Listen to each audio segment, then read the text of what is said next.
Text is the second visual cue and plays a huge role in providing the key clues our viewers use to understand our visualization. In short, it helps you in making sure that your visualization is killer and not filler. Here's a table showing what kind of context text can provide. Titles summarize the subject of your visualization. Labels clarify data within the chart. Annotations explain trends in the data, and legends map visual cues to variables. We saw this already when we were creating our scatter plot, and we had that little box off to the side telling us what each color meant for each biome. We'll go over this again when we do our next actual live demo. However, text is useless if you can't read it. Keep it legible, large enough to read, and in a color that doesn't hurt people's eyes. Reading text off of your visualization should never have to be a chore. Now, I personally have a preferred font for when I'm creating my own visualizations, and if you're thinking that it's Times New Roman or Arial, you're wrong, because scientifically the only good font is Wingdings. Why don't we get to developing our visualization further with the new visual cues that we just picked up? So, first things first, let's go ahead and add ourselves a nice title to fit what we're trying to show the user. So this is mean annual precipitation versus mean annual temperature. And then we'll hit OK. There you go, we have a nice new title. The legend that we talked about, once again, showing what each biome is for each color, is up here. This is a legend. Show me, by the way, is up here, and you can see that it's suggesting a bunch of different options. We brought this up earlier in the presentation. Just wanted to make sure that you know where it was. And let's get to actually adding some trend lines to figure out which points are lower than are expected. So let's right-click, go to Trend Lines, and click on Show Trend Lines. Once again, that's right-click, go to Trend Lines, and Show Trend Lines. And we're greeted with this mess. Now what's happening is that Tableau is providing us a trend line for every single biome. Now this isn't actually helpful when we want to try and figure out what points are low compared to the entire world, and for that temperature for the entire world. So all we have to do to fix this is go to a single line, right-click, click on Edit Trend Lines, go to Options, and then under the options you'll see Biome. You can just unclick and click OK. So there you go, we have a single trend line for the entire world. In this case, we can see that these points that we were talking about before with very little rainfall are definitely far below our actual trend line. So we now need to figure out where they are on the world, because this is probably a place that we want to be selling our product. So to do this, all we have to do is make sure that we add labels to each individual point. We should go over here to country, because we're looking for where in the world they are, and we can drag these down onto labels. And there you go. Now we have a label for a lot of locations of the world. Now, you may see that some of these points don't actually have their labels visual immediately on the cue. So for example, these points over here by the trend line. And maybe you don't have all the same labels as I do. Let's say perhaps maybe this label for you over here doesn't have, or this point doesn't have a label. These things change depending on your screen resolution in Tableau. So if it's not working for you entirely in the same way that I have it, then don't panic. Well, let's go down over here, because now we can see that we have these two very, very low points, and this point as well in the US, which is a very big country, so we should narrow it down. Israel's in the middle of a desert, so I'm expecting that to look very low. But the US, well, it's surrounded by water. Let's try and figure out where these places are. But before we do that, let's jump back into the presentation and introduce a couple more ideas before we do so. You can now see why scatter plots are so great for identifying outliers in a dataset. But for now, that's all they're really good for, identifying outliers. They don't explain to us much about why they're actually outliers. For this, we're going to be turning to the information that we just put on as a label, the geographic information. This is called harnessing a point's spatial data. Now, spatial data is just information telling us where something is on a map. Longitude and latitude are some of the most well-known examples of this, but country, city, province, anything following that sort of idea also count. During data collection, you may come across other types of coordinate systems other than longitude and latitude. Out of my own experience, I recommend avoiding them as they can get complicated fast. Keep in mind that spatial data isn't very intuitive. Unless you've worked with a coordinate system many times before, latitude 11.9, longitude 50.1 isn't going to mean much. Due to this, mistakes in data entry from your source can easily slip by unless you're very careful.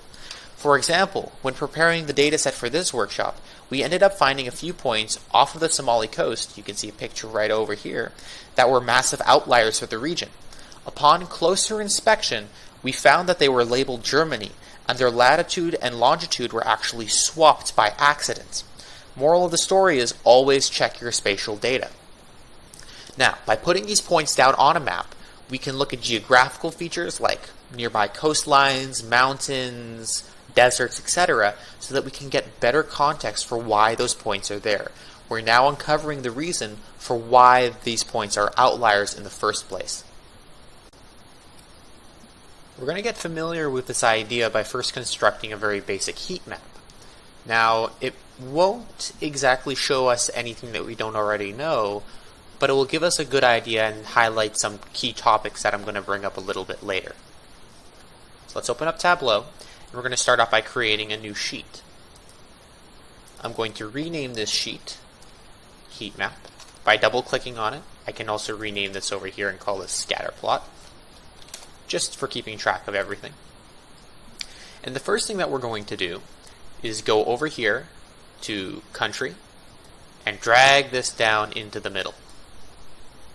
There you go. Now we have a point showing every single country that we have information/data for. And to create a temperature heat map, all we have to do is go down here to mean annual temperature and drag it over here to color. There you go. Now, first things first, we remember that everything starts off as sum, so we're going to change that from a sum to an average. And just like before when we were dealing with our spreadsheet heat map, we're going to go over here and reverse the colors so that blue is cold and red is hot. So let's edit our colors. Click on reverse to change the scale to be the opposite direction. And to make sure that we have an idea of what countries are cold and hot in relation to one another, as opposed to comparing it to the absolute point of freezing water, we're going to change the center from 0 degrees to 10 degrees. You can calculate this yourself. It's about the center of the scale. Okay, so that's cool. We now have, if I quickly switch over to the pan tool, you can now see that for all the countries, we have an idea of what their actual average temperature is for every year. The reason why we decided to revisit this idea of solely looking at temperature is if we look over here at the United States, where we originally identified in our scatter plot to being the points that are so very low and away from our trend line, going back to the heat map, we see that the United States is a really big place. And the same applies for a country like Russia. But while Russia expands over a similar heat and temperature area, a lot of it being up very north, the United States acts a little bit differently. You can see that the US tends to be a little bit hotter, but that includes Alaska. Therefore, we are diluting our information across a very wide area, and we're missing a lot of the finer details of our data set because we're just abstracting a level. We're taking a step back and covering everything with a blindfold rather than looking at things with a fine-tooth comb. So, because of this, we're going to have to take it a step down lower and go from, say, just countries looking at. We're also going to go ahead and look at region. Now, region for the United States and for Brazil and for certain other countries in our data set includes states, provinces, territories, etc.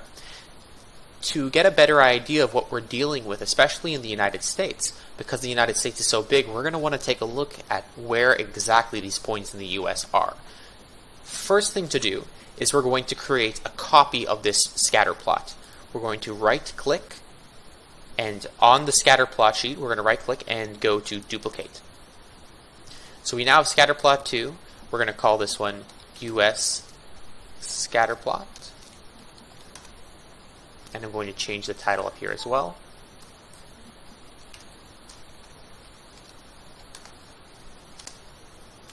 And so that I only exclusively see points from the United States, because we've decided that's where we're going to be looking because of these very low-lying points from the trend line, I'm going to apply a filter. Now, a filter is a very simple tool that lets us look at a very specific slice of information. So I'm going to go ahead, pick up country from our dimensions tab, and drop it into filters. Next, I'm going to go all the way down to the United States, uncheck that, and then change the box so that all the checked boxes don't include them, but rather exclude them. So you can now see that I've excluded them. All the checked boxes have been crossed out, and we're only looking at the United States, not the United Kingdom. My bad. Okay, so let's apply. And okay. So now these are all the points that we found that are in the United States. But because our text label is country, and we already know that everything is from the United States, this is kind of pointless. So we can go ahead and drag this off. What we're interested in is finding out where within the country each of these points actually are. So let's go ahead over here, and instead of putting country as the label, we're going to go ahead and put region as the label. We're going to drop this off. And there you go, now we have it. We can see that this point, this especially low point, is California, and here is Nevada. Now, Nevada is in the middle of the desert. We can expect it, even though it's a little bit strange to be so far away from the point, we can kind of understand why it's in the middle, why it's so low and receiving so little rain, because it is in the middle of a desert. California, however, is on a coast. It's surrounded by water, in a sense, on its most western edge. So this is interesting for us, and I feel like this would be a good direction to actually push forward and take a look more deeply in California. So let's quickly jump back to the presentation, and instead of visualizing spatial data by country, we're going to go ahead now and, with another live demo, boost our visualization with extra spatial precision using regions as opposed to countries. We're now getting a better feel for our data set. Remember, it's important to utilize every single piece of information you have at your disposal. If you don't, you may be glossing over some very important points that would totally change your end decision for where we should put our crop. So why don't we go ahead and start boosting our spatial precision? First thing that we're going to do is we're going to create a new sheet. And this time, instead of dragging and dropping country, we want to get a little bit more specific. Luckily, we have the latitude and longitude of where these measurements were taken. We're going to go ahead and drag these into the columns and rows section and change these from averages to dimensions. These are on a set of axes right now, but we want to make sure that we're putting them on an actual map. Let's go ahead and do that by clicking on Show Me, and then going over here to the symbol map. There you go. Everything's plotted. Now, what should we do next? I have a feeling that we should start off by putting our temperature back, because we want to look at how temperature affects precipitation. And if there's a high temperature and an unexpected amount of rain, or too little rain, then we know that we may be experiencing a drought somewhere.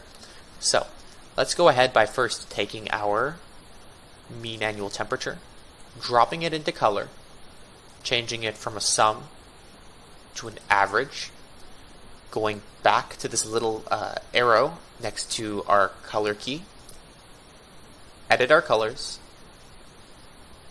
reverse to change blue to cold and red to hot. We've already done this, so I'm glossing over the steps. Change the center to 10 degrees.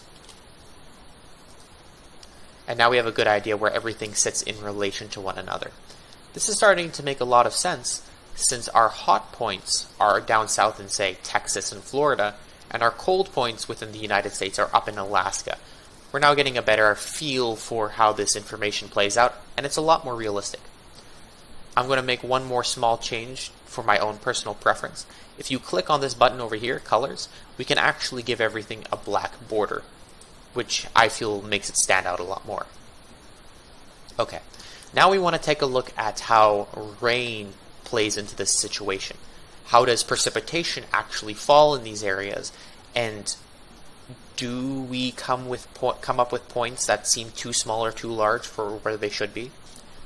So Let's go over here to mean annual precipitation. Drop this into a new visual cue, size, and we see everything starts to change. We're going to change this from a sum to an average. And I personally like to go over here. There's this button over here under the key. Click on Edit Sizes. I like to make it a little bit larger just so it's easier to see. There you go. Maybe a little bit smaller. This is something that you can play around with yourself. Okay, so now that we have all these points built up by size, we see that there's a lot of stuff overlapping, and this can obscure data, and it's generally a problem. So what I like to do to remedy this is that we can play with another visual cue. We're getting two this time. We can go over to color, and over here we see opacity. Now, opacity just means if you can see underneath a point or not. And when we have a lot of points clumped up together, it's really useful to make everything very, very see-through and transparent. Because when we do that, we can actually see what points are overlapping each other. And if we zoom in over here, we can actually now see that there are many points in this one area, many measurements, that we wouldn't have been able to see if it wasn't transparent. So we can off-click of color again, and we can go ahead and zoom in. And remember, we're focusing on the United States. But before we do, I want to point out, you can see that these points are massive for where they are. And when we zoom in, we see that this is actually Hawaii, and see how much rainfall that they're actually getting. When we look back at the US scatter plot, we see that these guys are also outliers, just in the opposite direction. And now that we see it on a map, we can comfortably conclude that this massive amount of rainfall is probably due to the fact that it's surrounded by water. It's an island.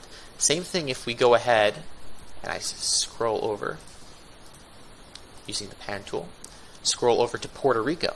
It's an island. Costa Rica. It's very thin and surrounded by water. Of course, you're going to get a lot of rain. But let's go ahead and focus in on California, because while we see a fairly consistent amount of rain all across this area, once we get closer to California, we see that the points are actually getting a little bit smaller, even though they're on the coast. So zooming in, we can see that there's very, very, very tiny point right over here. And you can see that these points are relatively small in comparison to everything. Now, to me, this is really starting to have me feel like this is a place where we would be experiencing droughts. This is a place that we want to actually sell our crop. There's one thing that I do want to point out, though, is while all these places are fairly hot, we can see that this one place over here, this point of measurement, is actually quite cold according to with relation to everything else. You can pause the video right now just to take some time and think of why this might be the case. Alright, if you guess that it's because it's on top of a mountain, you can actually see over here that there is this darker spot. You would be correct. And because it's on top of a mountain and it's so high up, the ambient temperature around the equipment detecting the heat of the day would actually be much colder. Same thing. Maybe it wasn't taken during the day. Maybe it was taken at night. That's also a reason for why it may be colder. These are things that you wouldn't be able to tell unless you took the time to place this down on a map and look at the specific geographical information behind it. Alright, I'm feeling pretty good about our decision to take California.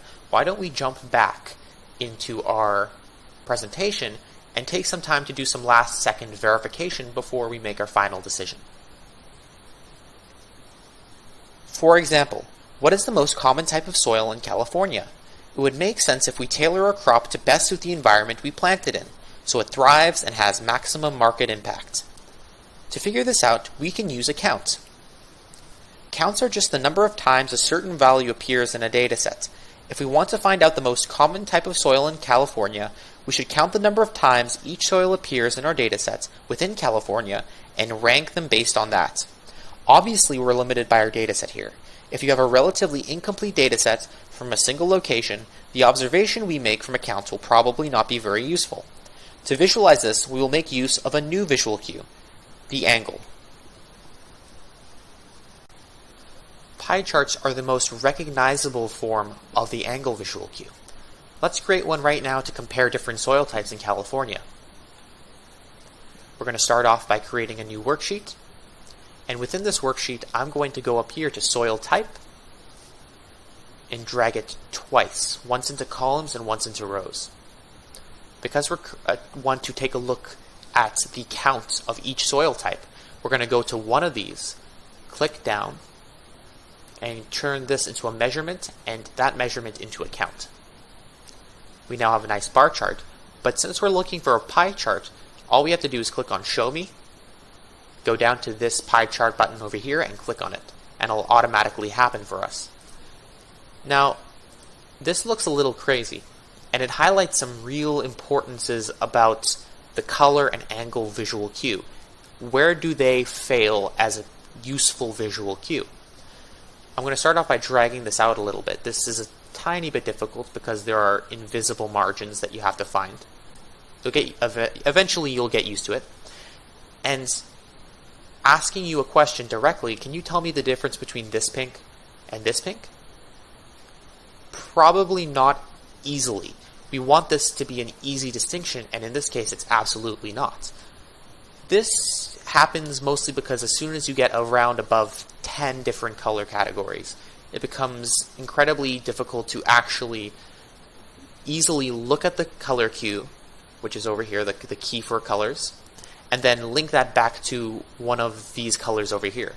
If I didn't have any labels, like I don't right now, then could you look over here and tell me where clay Terra Rosa appears on this circle? Probably not. Something else, when we're looking at angles, some of these angles are so tiny and small in the differences between them that you can't really tell the specific differences between one angle slice and another. For example, could you tell me exactly how much the difference is between this slice and that slice? If I hover over it, yes, but it's quite difficult to do. And this is because the human brain has a hard time recognizing angle differences between something like maybe 1 or 2 degrees. As soon as you get up to something higher like 5 degrees or maybe 10 degrees, then it makes a real difference. But at 1 or 2 or 3 degrees, it's fairly difficult. We only want to look at soils in California, and these are the soils from the entire planet. So, why don't we apply a filter and see how that cuts down on the number of soils in our color cue. Let's go over here to Regions, drop it into Filters, and then select California. Nice. So, right now we have a very nice and distinct pie chart with different colors and very clean angles and not too many things happening on this pie chart at once. You may have a different color set, that's okay. Over here, underneath the color key, or cue, you can go over here to the drop down arrow, click on that, and click on Edit Colors. There are many different color types that you can use in Tableau. If I go to the automatic and click Assign Palette, and click Apply, you can see that we have a very, in my opinion, much more dull color set. It's a lot less interesting. I personally prefer the hue circle colors because they are very distinct from one another and they don't overlap very easily. Once you get a lot of them, that becomes the case, but until that point, it becomes really nice and distinct from one another. I'm going to click OK. I'm going to go personally, I like my borders, so I'm going to add a border. And lastly, we need to add our labels so it's easy to distinguish what is what. Let's go over here to find our soil types. We're going to add a label for soil types. Then we're going to go over here to this angle visual cue over here, and we're going to drag it onto our label. We now get a nice count underneath of how many of each soil has been measured for each entry in the pie chart. But I'm more interested in overall percentages because at a glance with a percentage you can get a quick reaction and understanding of what's going on. So to do this, I'm going to go over here to the count, click on the drop down button, go to Quick Table Calculation, and click on Percent of Total. There you go. now I have a very quick and easy understanding of where everything sits on this pie chart. I'm going to go over here and change my title to Soil Types in California, and click that OK. And I'm going to rename my sheet to be Pie Chart. So there you go, a very nice and distinct and easy to read pie chart. In this case, you'll also see, once again, screen resolution in Python and Tableau will actually sometimes cut off certain labels. So if you don't see everything to be exactly like mine, that's okay. That just means that your screen resolution is probably a little bit lower than mine. So, back to the visualization workshop, and let's see what else we can do to help finalize our decision. However, before pushing any more forward, there is something incredibly important that I shouldn't mention. Scales, while not incredibly exciting at first glance, can make a massive difference in your visualizations. Think of this example. I, as an investor, decide to buy a beachfront property. The person selling me the land shows me the graph on the left. They'd probably say something like, wow, look at this massive property value increase. You'd have to be crazy not to buy. If you pay close attention, though, the scale starts at 940,000, not zero like one would expect. The visualization becomes biased, and the increase in price looks huge. The viewer is tricked into believing something that isn't true, because once you set the scale to start at 0, you see the truth. There was hardly any change. Biased visualizations are dangerous for the same reason that fake data is dangerous. It can lead you to make decisions that hurt you much more than help you. This tactic is very common among commercial and political ads, so I recommend you keep an eye out for them in everyday life. I guarantee that sooner or later you'll find a visualization biasing itself with some sort of inconsistent scale. The last type of visualization I'm going to introduce you to is the time series graph. Simply put, it shows how a variable changes over time and what patterns emerge from it. Interestingly, you can change what patterns a viewer focuses on based on how you present the points of your time series. Want to focus on individual points? Draw a scatter plot. Want to focus on the change between 2 points? Connect each line to the one that's next to it, and you'll form what is called a line graph. Want to focus on the overall pattern for your variable over time? Draw a trend line like we showed you earlier in the video. Let's set up a time series graph to confirm that California is actually at risk for droughts. Alright, first thing that we're going to do is create a new worksheet. From this worksheet, I'm going to go ahead and start investigating whether California is prone to drought activity. So, what I'm going to do is I'm going to take my mean annual precipitation, put that on the y-axis, and I'm going to take my study mid-year and put that on the x-axis. So this is time on the bottom, amount of rain on the y-axis. I'm going to change these both from sums. Study mid-year is actually not a sum, so we want to make it a dimension because a year is a singular thing. And what we're going to do for our precipitation, this is our average precipitation, so we want to change it from a sum to an average. Nice. This is looking a little crazy, but that's because we're looking at the rainfall for the entire world. What we want to do is look solely at California, so that means we need to add a filter. Taking this region filter, dropping it in, and solely selecting California will make it so that our graph is a lot more clear. And all of a sudden we can see some very clear patterns emerge. There are periods of very low amounts of rain, and then high, and then low, and then high, then low. To me, this is starting to seem like there is a consistent drought problem in California. But there is a relationship between amount of water and amount of heat in a given area. So why don't we add a visual cue to start throwing in some information about how hot California was in that year? Maybe we can find out some more information. Let's take our mean annual temperature, drop that in color, change that from a sum to an average, And then from here, I don't really like this color palette. It's a little bit too subtle for my taste. So I'm going to go over here and edit colors, change it from automatic down to red, blue diverging. And then I'm going to swap the colors so that blue is cold and red is hot. And I'm going to apply and click. Okay, so we now have precipitation over time, rainfall over time, and how hot it is being displayed in how dark red it is. Or alternatively, how cold it is being displayed in how dark blue it is. Now this is nice, but I think that we can emphasize that relationship between heat and rainfall even more. How do we do that? Super simple. We can add another visual cue exclusively for mean annual temperature. There's no rule saying that you can only use a single visual cue per item. As a matter of fact, as I said earlier in the workshop, you can add many on top of one to create a highlighting effect.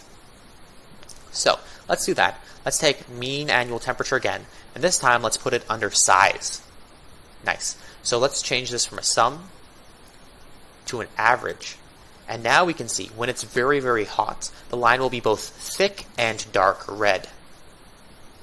So now we're getting a little bit more information where we can see that it gets very hot and then the rain falls down and it cools off, and then it gets very hot again, and then it starts to cool off. This is an anomaly that I think we want to take a look at later, but I do have one more trick to help boost clarity to our viewer.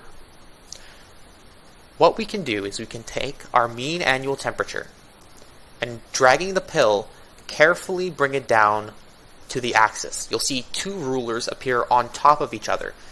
It's important that they're on top of each other and not beside each other like this. Otherwise, you're going to get something that we don't want.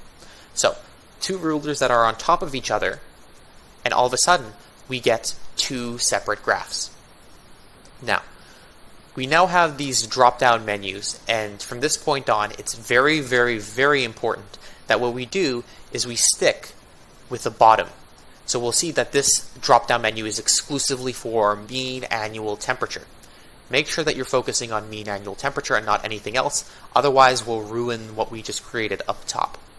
So let's, once again, in this mean annual temperature drop-down, not the mean annual precipitation, we're going to drag off these pills, and we're going to change it from automatic to a circle. So now we have these singular points showing different points of temperature over time, in addition to showing the thickness and the color. What we can additionally do is take temperature again, put it into a label, then take that label, turn it from a sum to an average, and all of a sudden we have a corresponding point for every single precipitation point showing the temperature. There is one more trick that we can do, which if on this graph you right click and click on drop lines and click on show drop lines, if I highlight them all, you can see them drop down. Now, this isn't very practical because we have to highlight them to do this, and they're also pointing on the side, which is not entirely useful. So what I will do is I'll right click here, go to drop lines again, and edit my drop lines. This time, I'm going to want it to only drop to the x-axis and drop always. Click OK. And all of a sudden, now we have lines dropping all the way down to each of these points from each point on our precipitation graph. Now I feel that our user, or rather our viewer, is getting a very strong idea of the relationship between temperature and the amount of rain in an area. Lastly, we're going to want to add some annotations. We're going to want to help tell and build this story and give an idea of what's going on in certain world events. First things first, let's look over here at this blue dip. This seems odd. And the study year is 2003. Well, if we recall, let's jump back to our heat map 2. There is this one blue point in California. And that's because it's on top of a mountain, probably taken maybe later in the day when it isn't as hot, or just at such a high altitude that the temperatures are colder. Let's jump back to our time series graph. And we want to let our users know what's going on. We want our viewers to understand why that is cold. So what we can do is go to this point, right-click, go to Annotate Point, and we can fill that in for ourselves. So we can type in mountain data. There you go. We now have this text box which we can drag up and leave like this, and now it's pointing right directly to this little thing over here. What about over here? What's going on? Now, we already did a little bit of research, or rather I should say I did a little bit of research before building this graph for you guys, and I already know that this point in time in 1994 is the end of a major drought in California.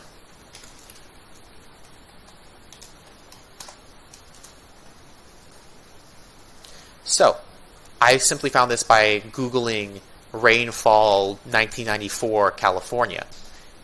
And all of a sudden we're adding a lot more context to our viewers. We're leaving them with these little hints that they can follow along and say, oh, I understand why they made this decision. I understand what's actually happening in this data. I'm going to change the title of the actual graph to be precipitation over time in California. I'm going to change this O to a capital O.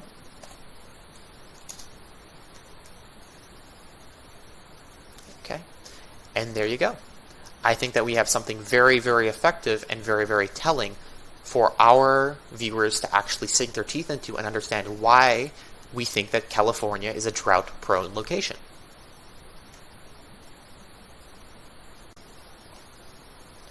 Okay, we've made all the visualizations we need to convince ourselves and somebody else that California is a really good place to sell our product. You can show each of these visualizations individually, but having them all in one place makes it much easier to read and can really reinforce the idea that everything ties into one final decision, the end point of your story.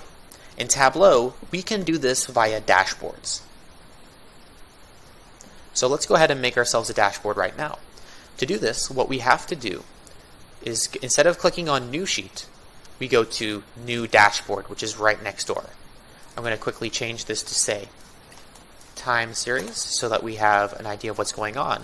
And over here at the dashboard, all we have to do is go over here and drag and drop. There you go. We can even go around and zoom out if we wanted to by Control mouse wheel. And how about we go ahead and take our time series, because we thought that was really good. There you go. We now have our time series. Maybe we want to make it a little bit bigger.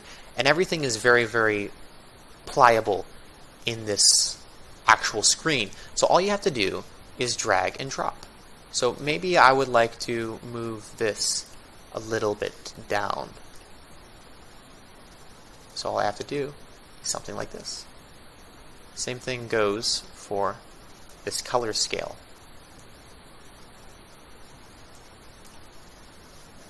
We can also add, say, our pie chart to the side. And there you go. This itself is a careful balance to make sure that it's actually legible. But you can get a solid idea of how you can create an interactive, easy to read dashboard full of different visualizations by the end of the day.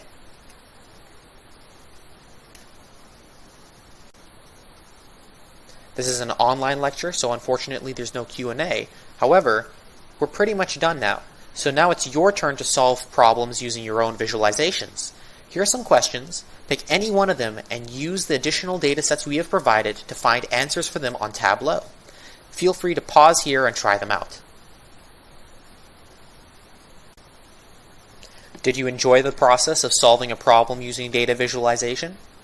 Want to try it again, but this time on real-world problems with great prizes going to the best solutions? Take a look at STEM Fellowship's Big Data Challenge. It's a practical application for what we learned today and can help you get a foothold in the fast-growing industry of data science. available at both the high school and university level, follow the on-screen link to find out more. Here are all the credits for everything that we used today. All credit goes to the amazing pieces of artwork and the amazing visualizations that we used earlier in the lecture.